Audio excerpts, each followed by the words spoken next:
लक्ष्मीबाई जी के ऊपर एक कविता सुनाने जा रहा हूँ कि जब झांसी के राजा की मृत्यु हो जाती है और अंग्रेज झांसी पे कब्जा करने की सोचते हैं, तब वो अपने एक दूत को रानी लक्ष्मीबाई जी के पास भेजते हैं। तो रानी लक्ष्मीबाई जी उस दूत से क्या कहती हैं, इसी प्रसन्न को श्री मोहित शौर्य जी ने कविता में लिखा है, वो आज मैं आपके साथ साझा करने जा रहा हूँ। कि कविता के ज्ञानी बैठे हो तो शब्द शब्द को चुन ले, कविता के ज्ञानी बैठे हो तो शब्द शब्द को चुन ले, ना मोहित का शौर्य बोल रहा है ध्यान लगा के सुन ले, ना जब भारत माँ के आंचल पर कुछ काले बादल छाए,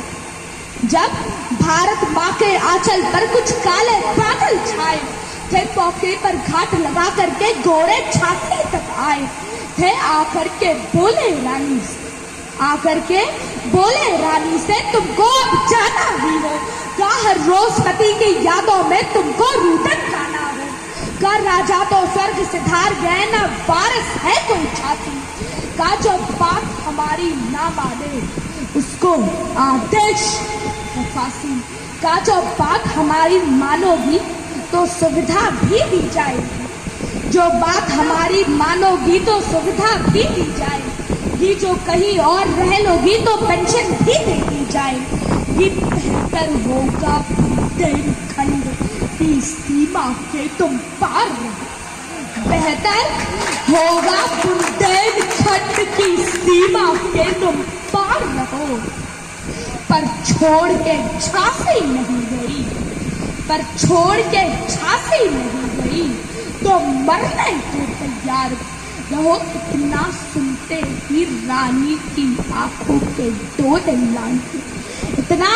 सुनते ही रानी की आंखों के दो लाल हुए, ना मंडल में बिजली कड़की तेवर इतने विक्रांत हुए, चेहरे पे तेज तो इतना कि सूरज भी फीका पड़ जा, जिसकी ओर भी देख ले वो दर से धरती के अंदर पड़ जा। भाई तालियां बजा दीजिए, विद्वान सुनिए। मधुबनी जौहर, अरे ऐसा लगता था कि बात मधुबनी जौहर को तैयार खड़ी, फिर थोड़ा धीरज धर कर के रानी ने यह हुंकार, फिर थोड़ा धीरज धर करके रानी ने यह हुंकार भरी, फिर हाथ हटा तलवारों से और शब्दों की टंकार करीब बोली जा करके कह दे ना गोरों से और गद्दारों से, बोली जा करके कह देना गोरों से और गद्दारों से, जो ख्वाब देखते झांसी का उन सब किस्मत के मारो से, जब तक ही रानी जिंदा, जब तक ही रानी जिंदा है ये आन नहीं मिटने दें, ये उस वीर शिवाजी महाराणा प्रताप का मान नहीं छूटने दें, कि भारत की पावन बगिया, भारत की पावन बगिया का एक फूल नहीं ले पाओगे, अरे झांसी तो छोड़ो झांसी की धूल नहीं ले पाओगे, अरे झांसी तो छोड़ो झांसी की धूल नहीं ले पाओ, ये सब बाहरी बगले भी सुन ले और आस्तीन के साथ सब बाहरी बगले भी सुन ले और आस्तीन के साथ सुने, वो ब्रिटिश हुकूमत भी सुन ले, वो डलहौजी का बाप सुने, ये भारत माँ की बेटी है डर डर के झुका नहीं, ये भारत माँ की बेटी है डर कर के झुका नहीं करती, कितने भी पत्थर आ जाए नदियाँ रुका नहीं करती, ये राम कृष्ण की भूमि है तो प्यार से भी समझाती, पूजाओं में जान बख्शती, वो एक मौका भी दे देती, वरना अपना तो काम, वरना अपना तो काम यही, हम छड़पी युद्धों से डरा नहीं कर, तेरे भूमि में घर लड़ जाते हैं पर कर भी मरा नहीं कर, तेरे भूमि में घर लड़ जाते हैं पर कर भी मरा नहीं कर, के हम तलवारों में पले बड़े लोहरी में जौहर गाते, हम तलवारों में पले बड़े लोहरी में जौहर गाते हैं, जब भी चाहे रंचंडी की शौर्य से प्यास बुझाते हैं, फिर भी तुमको समझाती तो अब और जहर मत उगलो, तुम जितनी जल्दी हो सकता है झांसी से बाहर निकलो, वरना तो कसम भवानी, वरना तो कसम भवानी की फिर महाप्रलय आ जाए, कि युद्ध में तलवारें नाचेंगी, घनघोर घटा जाए, ये गोरे सत्ता की दस्तारें ठोकरों पर उछाली जाएंगी। अंग्रेजों के खून से झांसी की जमीन सींच दी जाए, ये अंग्रेजों के खून से झांसी की जमीन सींच दी जाए। ये जब भी चाहेंगे बढ़ करके हमला, जब भी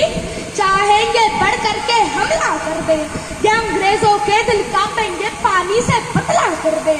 ये दिखलाएंगे तुमको कि बुंदेली पानी कैसा होता, दिखलाएंगे तुमको कि बुंदेली पानी कैसा होता है, दिखलाएंगे तुमको कि केसरिया पानी कैसा होता है।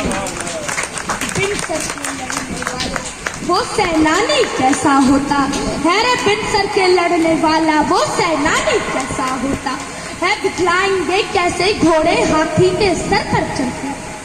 दिखलाएंगे कैसे घोड़े हाथी के सर पर चढ़ते हैं, दिखलाएंगे कैसे सीने तोपों के आगे बढ़ते हैं। बिन सर के लड़ने वाला वो सेनानी कौन? वो थे घोड़ा सिंह बादल। युद्ध में उनका सर धड़ से अलग हो गया था, फिर भी जो उनका धड़ था उस धड़ में लड़ते लड़ते 2 सैनिकों को मार गिराया था। घोड़े हाथी के सर पर चढ़ते थे। महाराणा प्रताप अपने घोड़े चेतक के आगे हाथी की सूंड लगाते थे तो बड़े बड़े बुंदेलखंड की भारत माता की,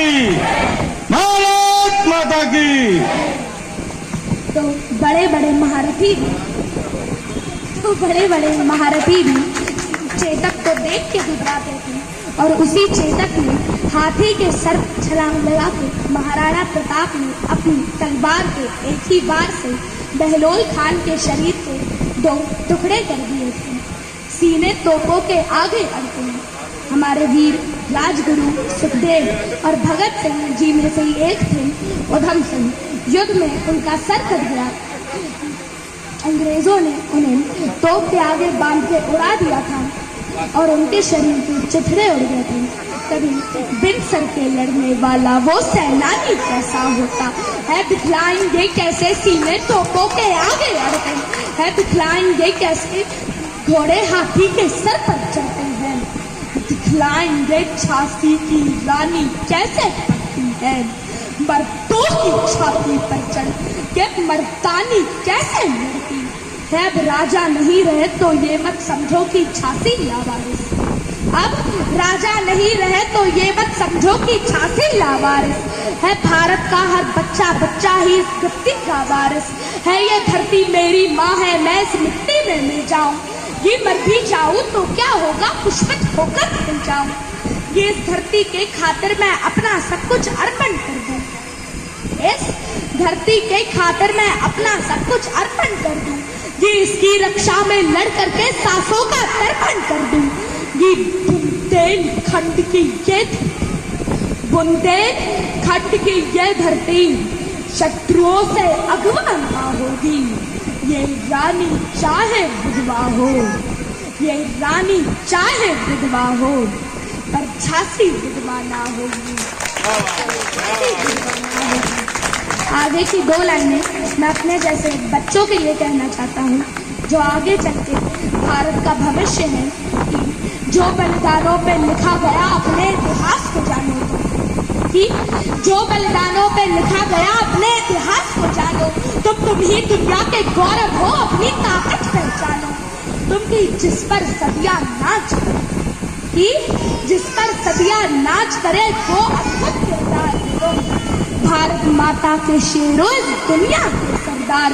हो तुम, भारत माता के शेरों इस दुनिया के सरदार हो तुम। बहती नदिया की धार बनो, बहती नदिया की धार बनो, कुल की रक्षा में खार बनो। वीरों का तुम श्रृंगार बनो, मेहमानों का सत्कार बनो। तुम प्यार बनो, अंगार बनो, यलगार बनो, हुंकार बनो, टंकार बनो। फिर से परशुराम के फरसे की धार बनो,